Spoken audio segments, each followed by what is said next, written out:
Hello and welcome to the Nonsense Chronicles. This is Doug Sashry, and as always, I am joined by Rob Mendiola. Yeah, we're here a new week, out busting out some podcast, and today we are with none other than Scott Bartlett of Saving Abel. How you doing, Scott? Good. How y'all doing? Very good. Fantastic, man. And I would say Scott Bartlett of Saving Abel and side gig of Mad Souls. And I wear many hats. He does. I've seen some of the videos from. He also plays with food on Instagram. That's right. Like I like to try and do sometimes. He's got his own clothing line, I believe, as well. He does. Right. That's SB. What is it? SB Creations. SB Creations. That's right. Yes, he does. And he's also how many days away? When does Fire come out, Scott? Well, so radio is really funny. Everybody says, radio, it's a job. It's also a game because you're playing the charts, Mm-hmm. And there's a lot of strategy involved. I have opted to stay out of this one because I just drive myself crazy. I already beat heart failure once. I'm just going to let me handle it. The song, the final mix is ready. It's mixed and mastered. A lot of people at radio have it. As far as when the actual campaign begins, I don't have that date, but I believe it releases. I think you can pre-save the link now. And if you go to our page, like the exact drop date, I, of course, already have it, so I don't need to know when it drops. And I heard it live. It is. What was that? It is soon. It is definitely coming up, and you can pre-save the link now on Saving Abel's Facebook and all of our socials. Very good, man. Yeah, Scott's one heck of a guitarist, and but any conversation when I'm introducing somebody, I always start off with, because I wish I would have become friends with Scott while his dad was still with us, because Scott comes from a house of learned doctors. Don't you, Scott? Oh, wow. I do. My father was actually the chief of infectious diseases at Johns Hopkins Hospital for 30 years. Wow. That's pretty huge. So, yeah. He most notably helped develop the cocktail of medicines that kept Magic Johnson alive. Okay, cool. That's pretty huge. The godfather, the Paul McCartney of AIDS research. Wow. Yeah, I had somebody tell me that after we had met. I was like, wait, That's what? incredible. Yeah, that's amazing. I'm just fascinated by people like that. Yeah, talk about leaving a legacy behind, man. You're damn right. That's amazing. And his son, the guitar player. Yeah, and there you go. He used to always, science wasn't my thing. It's like, for me, science was all memorization.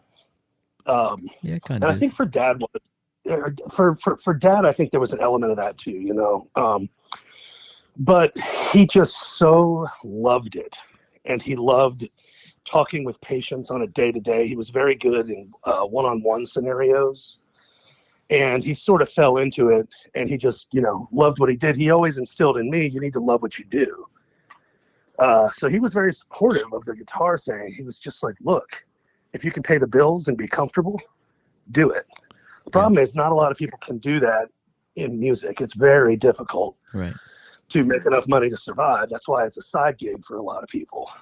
That is very true. And that's why it's a side gig for me. that's good to have a parent that's supportive like that doesn't try and press themselves onto you, let you be your own person. Right. And did any of the siblings, did science hit any of the siblings or no? No, we all went very different routes. So I have an older sister and an older brother. I was the youngest. And my older sis, she's sort of like on the administrative side of, it was like the hospital world. She would go after grants for causes that meant a lot to her. And she was very accomplished in that. And then my brother is a renowned architect out of, I can't say Brooklyn. I have to say Brooklyn Heights because he gets mad. I don't know what the difference is. Yeah. But apparently the architecture architecture is infinitely better in Brooklyn Heights than Brooklyn. Nice. So we've got did he administrative, architect, musician, hey, slash fashion person. That's right. You take It's it. not bad. You take it, man. Did your brother go the RISD route or no? Did he go what route? The RISD route, the Rhode Island School of Design. I believe that's it. No. Josh found his way very, very differently. He was sort of he was a deadhead. So he ended up following the Grateful Dead, and he went to college in Oregon. Oh, wow. Even though I grew up in Baltimore, so he went across this the country, clean across. Wow. And that was where he graduated. And then he moved to New York, and he was literally a waiter for 10 years, but he was at 5-star establishments. So he was just figuring out what was next. And when he was 30, he went to my parents and he said, I finally think I figured it out. He was like, you remember how I couldn't find my niche, I wasn't good at anything? He's like, remember how good I was at putting models together, like planes and and he was exceptional. But he was just one of those, token misunderstood kids, got in a lot of trouble, got kicked out of schools. And my parents were like, you were always good at that. Let's see how you do. And they offered to help put him through architecture school. And since then, he's just really excelled and, he graduated top of his class, found his niche, So he loves what he does. That's awesome. That's fantastic. Yeah, because speaking of 3 that I've put through college, 2 that have finished, sometimes it takes one of them, at least one of them, to, if not more than one, to find that niche, So I had to keep telling my parents several times, they'll get it, they'll find it, and they did. It's funny. I started off majoring in business and I minored in music, and I was in touring bands in college. I went to a small liberal arts school in Memphis, Tennessee called Rhodes College. And it was such a small school, and it was very conservative, so far as that if you missed more than 3 classes in anything, they had the right to start docking you letter grades. Wow. Even if you did well on your finals. And so for the first time in my life, at the end of my sophomore year, I came home with a C and a D. I was always a good student. And my mom was like, what is wrong with you? Are you doing drugs? I was like, well, yes, but that's not it. Absolutely. I said, Mom, they're docking me letter grades, but I'm getting A's on the tests. And this is, I kind of feel like I'm getting bullied here. It's not fair. I'm doing the work. I just can't be in class because I'm touring regionally, and we work on the weekends, but sometimes, I was playing with older people. So the guys in the band would be 25, and, here I am, 19, 20, and I'm having to leave for a show 9 hours away on a Friday. I got to leave Thursday. And then I might not get back till Monday if we had a show that Sunday. So every now and again, I'd miss class. And my mom was like, well, would they do that if you majored in music? And I was like, I don't know. So I actually got the policy to change for Rhodes College. Nice. To where if you were doing something for your major, it was accepted. And so I switched full on flip. I was a music major with a business minor, and that was how I graduated. Nice job, man. Yeah. How did life change for you after that first album hit? Oh my God. Well, it was, it took a while for it to hit, if that makes sense. So I had 4 bad record deals by the time I got to Stating Abel. And I think I know one of them, I think. Yeah, you and I talked about that stuff for life. Yeah. But I was going to hang it up. I mean, I was like, if this business is breaking my heart. I had an opportunity to teach for some family friends. Well, teach, but also go back to the Baltimore area and my parents had some friends that worked for a division of HBO that did the music. And I had a degree in composition. So I was going to have an in there. And I couldn't afford to make the trek. It's a long journey. So I started doing session work, and I ended up meeting Jared and Jason. And that's sort of like the abridged version of how Saving Abel came to be. And I mean, the rest is history. But as far as how life changed, we started playing, and we played together for about a year. And then we started getting management interest, and we got management, and then we got label interest, and then there was a bidding war on us. Wow. And then we had Virgin Capital had just merged, and they were looking for a rock band. Like, they wanted something like Three Doors Down from the South, but that rocked a little harder. And they signed us, and I was just thinking, I signed to Virgin/Capital Records. Like, I'm done. I'm going to be just a rock star, and I'm going to be making millions. That's it. Like, I didn't know the rat race of the music business. I'd read about it, heard about it. Yeah. But life changed in such a way that, I mean, it flipped it all upside down. Like, we left for our first tour as Addicted was hitting the radio airwaves. And that song did not blow up overnight. It was on the charts for something like 59 weeks. Oh, damn. Yeah. So I was on tour for basically 18 months. Missed a Christmas, I was just gone. That's why I figured the biggest change was going to be. Well, it uprooted my life. Obviously, like, the girlfriend was gone. Like, the house was still there, but it was falling apart. I didn't have a roommate. Life was great, but it was tricky. It was confusing. Like, what am I going home to? What is next? Like, and all of it was happening so fast, and we were just in a van going from show to show and radio station to radio station. Nobody told us how big the song was actually getting. That's crazy, man. And then one day at the end of the tour, the label shows up and they hand us gold records. Oh, wow. That's pretty sweet. Like, is this good? What does this mean? Yeah. They're like, yeah, at a time when nobody buys music, you've sold 500,000 copies. So congratulations. So yeah, the problem is you think it's just going to stay like that.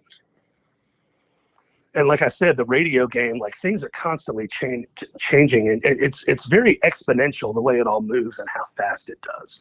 Yeah, I was going to ask you, what was that around? Was it around 2003, 2004? No, later than that, like 8, 9. See, I was going to say that 2003 to maybe 2000, if that happened, 9, that was about the last big grab of bands. It seems like by music companies. It seems like it's changed a ton since then. Oh yeah. So all right, put it this way, Doug. This will put it into perspective. When Addicted came out, it was beyond the time, like, we're all old enough to remember where if you wanted to get a song, you had to buy the whole album. Mm-hmm. So you had to spend $10, which means the bands could still make the money. After management gets theirs, after booking age, after everybody takes their cut, and the band splits what's left over, there's still money. We caught the very tail end of that, but you could still buy the single Addicted for $1.29 on iTunes. Streaming was not a thing. YouTube was not really a thing. Like, if you wanted to hear that song, you had to drop $1.29. That was something, yeah. So there was money. I mean, I think to this day, 4 million people have spent money on that song. That's amazing, man. Pretty good. Yeah, and always. So, but that was the biggest change, is that after that we got excited thinking, here comes the money, but then iTunes caught up. Like, everything caught up. Yeah, that's so just missed it. Yeah, I mean, I have so many friends like, yeah, man, they must make tons off like off the recording different bands that we come across, and like, man, no, if they don't get out there and hustle and tour and merch, they don't make money. Yeah, I mean, they get little checks. They get little checks in the mail. That's about it. But those are almost a slap in the face, honestly. it is. Yeah. I mean, I can imagine. Yeah. Yeah. I mean, because you look at the numbers, and that was before, before that, when they didn't have those numbers. Since that, those things have been out, they still have those high numbers on there. And yeah, they give you, here's a nickel, I agree. Well, the thing about it is when enough people get it, like when enough people get the music somehow, the stock goes up because your guarantees go up because you're going to bring more asses to seats. Right. Yeah, and that's a good idea. And so that's actually how you make your money. And then there's the merch, but the merchandise is contingent on the number of people you're bringing into the building. Right. Thank God we don't have to tour with seasoning. Right. Yeah, that would be, that's a whole nother story. But yeah, that's good though. It's good, but it's just made me think that's a perfect partnership for us, for Saving Abel and you, Doug. Christmas, a little tour called "'Tis the Season." 'Tis the seasoning, baby. 'Tis the seasoning. Yeah, a lot of bands, and I used to always tell CJ this. It was they'll have their little tour or whatever, but then they'll also tour from like early November to like the first or second week in December, and we call that the Christmas money tour. Yeah, several bands I know have gone on that tour before. Yeah, so yeah, that's a solid thing. And what about today, man? Y'all have released Holy Water, and like I said, you're getting ready to do Fire. We finished the campaign for Holy Water. So Baptize Me is what we ended up calling. Yeah, I'm sorry. God dog it. No, you're the lyric in the song. But I feel like that song was a great reemergence of Jared to the group. You get to hear his voice again. He's telling his story through song, about how he had to like get cleaned up and everything. And it's like, here's what I've been doing. By the way, I'm back and I'm ready to go. So that was sort of the foot in the door. Now, Fire is the one where we just want to kick the door wide open. Yeah, I think so too. I think I've kind of followed it like that as well. I even though me and Scotty Austin are great friends, I always, and even when it happened, when they talked about it, everybody was making the change. I've always been an opinion, if you can have your original singer, and there's not a lot of drama that's going to be poison or toxic to the band, then do it. And they were able to do that again, and that's a blessing, and everybody seems pretty happy. Yeah, I mean, there's plenty of room for all of us. Oh, I agree. We're all on good terms. I just look forward to what's next for all of us. I'm thankful that we're all aging rockers that are still able to do what we love. That's right. There's a lot of friends that'll have questions. They said, "Man, are they in?" I was like, "Listen, everybody that's around this long still, they've learned. Yeah, they've learned." And I tell the young kids that go out, and I'm like, "You better go easy. You better go easy because it's not a sprint. If you want to be around." Yeah. Yeah. And Bartlett, look, Scott's got is as good a shape as he's been in over the years and muscular and stuff. He's got a whacked up ticker, man. Yeah. I've got a defibrillator pacemaker. I'm a cyborg. Damn. Yeah. So there's lots of things he can't do. He couldn't go get the shot and all that stuff. He has to be very careful with that. But you would never know that. Funny. I was telling you, Doug, about I showed you the studio that I bought. And, it's funny. My buddy Elliot, who's Justin Timberlake's guitar player, is my best friend in the world. He brought me on to be a part owner of this recording studio in Memphis, Young Avenue Sound. And I was like, man, I'd love to if I can muster up the funds. Why me? And he was like, well, we've been best friends since college. We've always talked about this. And he goes, secondly, you're like the perfect partner because you're never around and you can't die. Really? Yeah, that is perfect, man. That is. I thought that was a great idea. What you did? Did y'all ever get the Airbnb all squared away and all that as well? Yeah, we now have a fully functional operation, 2-part business, fully functional recording studio / Airbnb. So we have lodging for our artists that come in, and we now have 10 Airbnbs Wow. Yeah. that operate under the umbrella of the company. What's the name of the recording studio? Young Avenue Sound. It was built by the gentleman who built Electric Ladyland Studios for Jimi Hendrix. Wow. So sonically, it's like state of the art.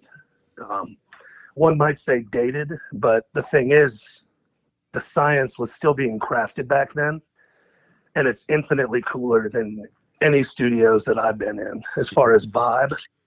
Yeah, I think that's a big deal. Yeah, it's got a killer vibe. I actually hired somebody to help me with social media, like as far as the filming and the quality and everything. And he came, and he's an old friend of mine. He came into the building, and he was just like, "Man, this building just makes you want to create." And I was like, "What a compliment!" Yeah. You know, that's just a nice thing to somebody that's an artist that's trying to bring talent into the building, when quite honestly, nobody's doing.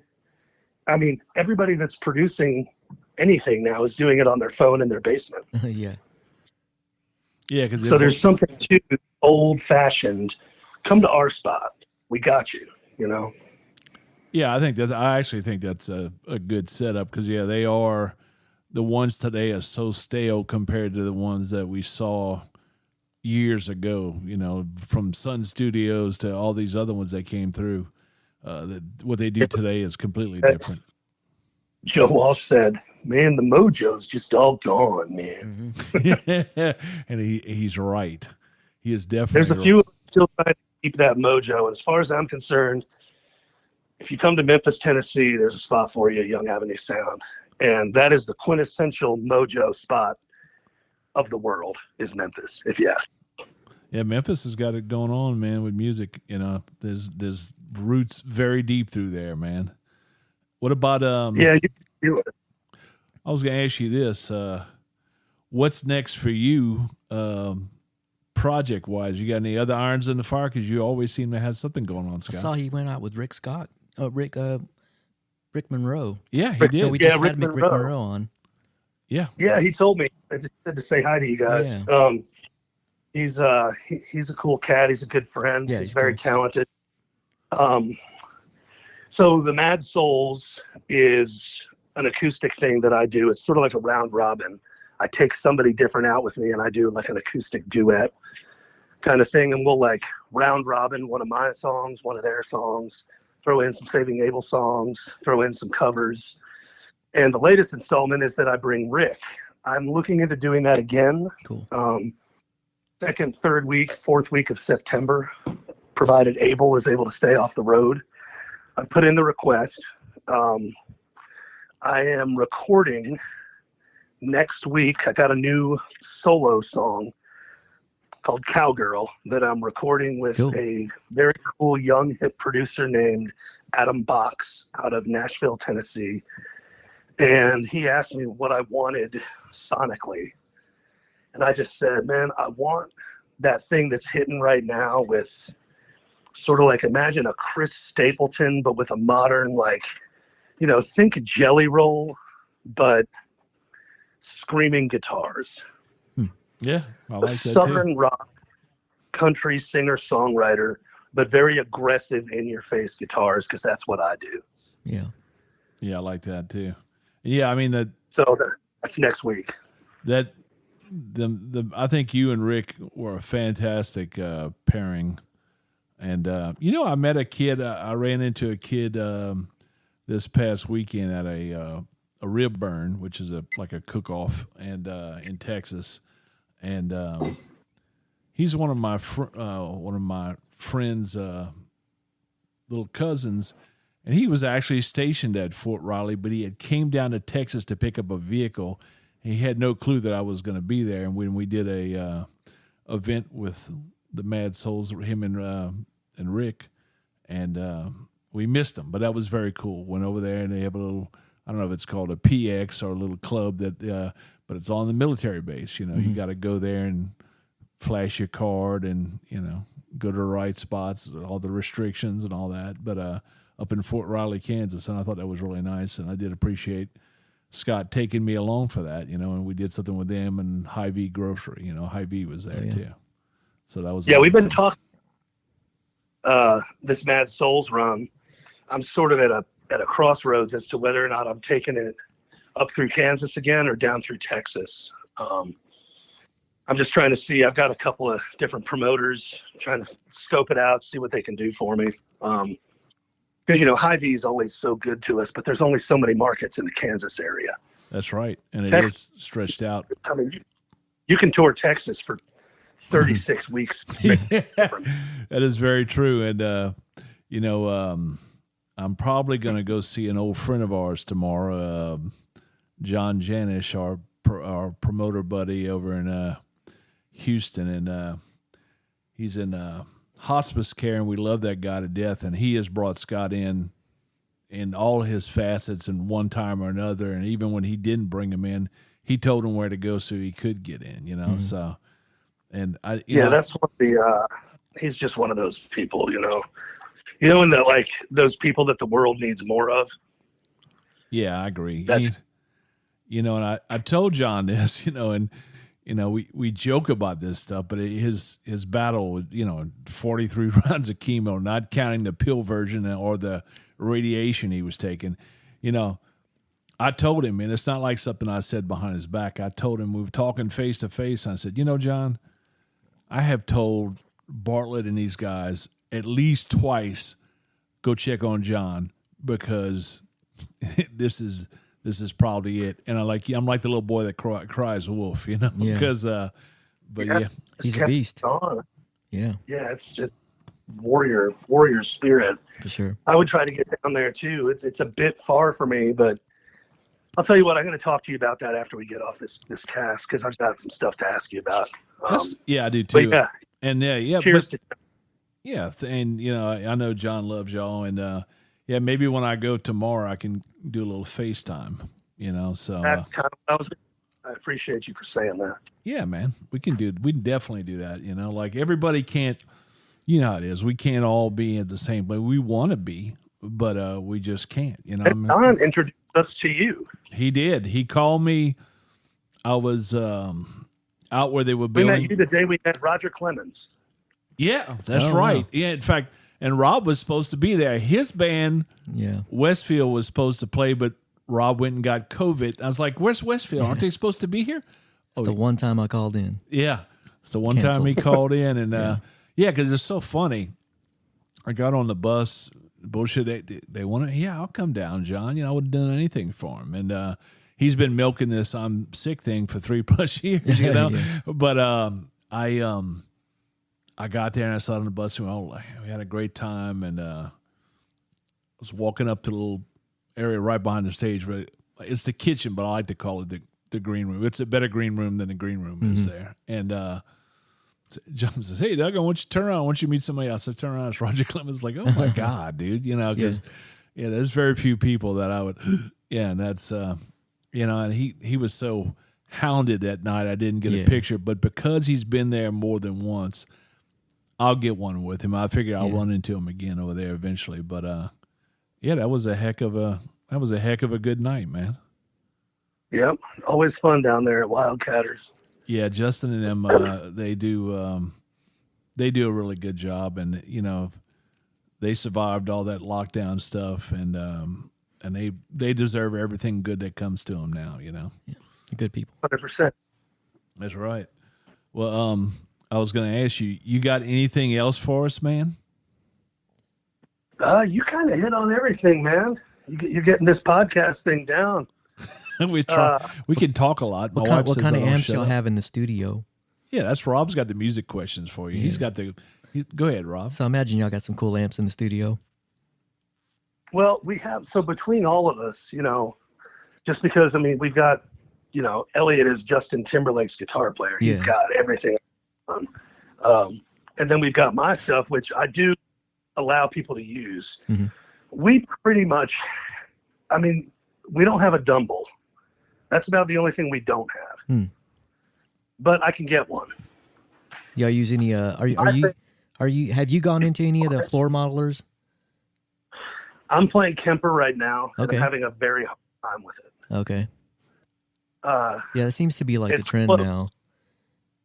Yeah, it's just what that is, Doug. It's digital modeling, so it's not a real amp. It's like what you're looking at down Yeah, there. but wait, could you look through the microphone and see me blinking at Rob Wayne? Like, what the hell is that? It's like my I play the Helix myself. Yeah, and yeah, I love it. But I was just sitting here listening to y'all talk music. That's. We're nerding out. I don't have roadies, so I have to go late. Mm-hmm. I get it. They get close. Yeah. There's something about feeling air when you play you play a big A chord like AC/DC. Yeah. I don't want to just hear it. I want to feel it knock my knees under me. Yeah. Digital does that.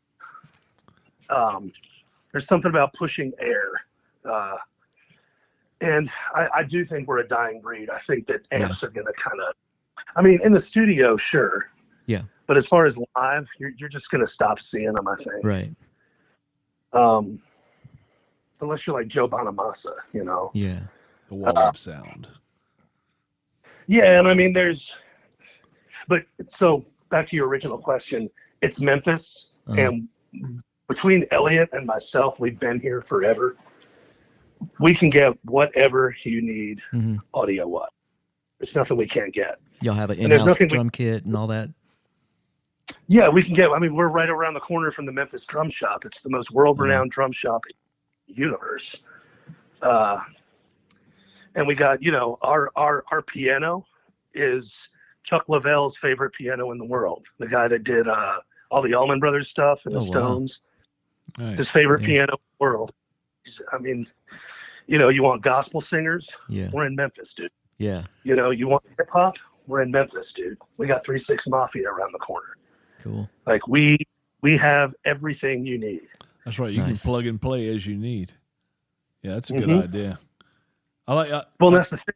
When you build up relationships with people, and Doug, you and I have talked about this. It's not that hard to just not be a dick. That's right. Right. It's easy. I say it's not really hard to be a good human, and that's true. Well, and the system works when you honor it. So by the same token, if we get called from another studio or an artist, hey man, I really need this. If we've got it, you've got it, because we trust you and we have a working relationship. And that's a good Call way us to do old business. fashioned. So are you doing any of the producing yourself?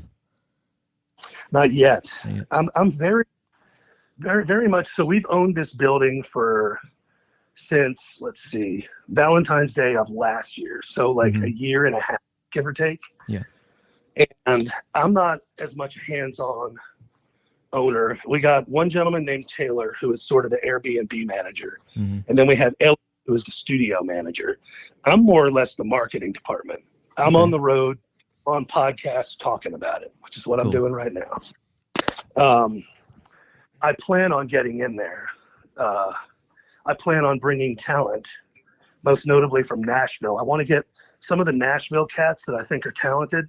I want to get them out of Nashville production because I think it sucks the life out of everything that's good. I want to bring them where the mojo is. But I haven't gotten around to it just yet. Yeah. Cool. Well, that's you got the selling point. Everybody in any organization, everybody plays a role, and they're all important. Yeah. And yeah, that's going to definitely be your catch. You were talking. Yeah, so that's my next. I am revamping my clothing line. I can talk about that for a minute. It's still the same thing. It's tattoos, music, rock and roll, eventually fitness when I can get back into the damn gym. But it's all things that think of all of those things and then incorporate them into fashion. But it's also my music. So it's just SB Creations. And, if you go to my socials, you'll see the new site, Doug. and I've got a new fulfillment house. I used to do it all on my own. Like I would buy the garments, I would take them to my guy, he would print them, I would bring them home, I would organize them, I would package them, I would ship them. This time I've got a third party handling everything, except for the designs are still on me and my tattoo artists. So I'm anxious. I haven't had a sale yet because I haven't fully launched, but I'm anxious to see how that goes.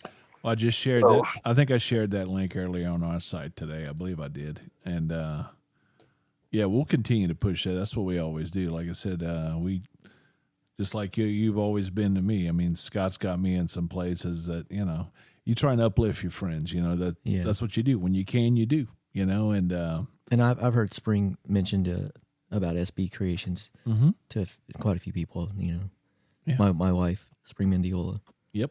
She's our silent producer. Yeah. Yeah. That's good. She does all the key work in the background. Takes all the guff. Well, dude, I tell you, nothing's easy. No. A lot to make the team work. No. And Scott, this is important.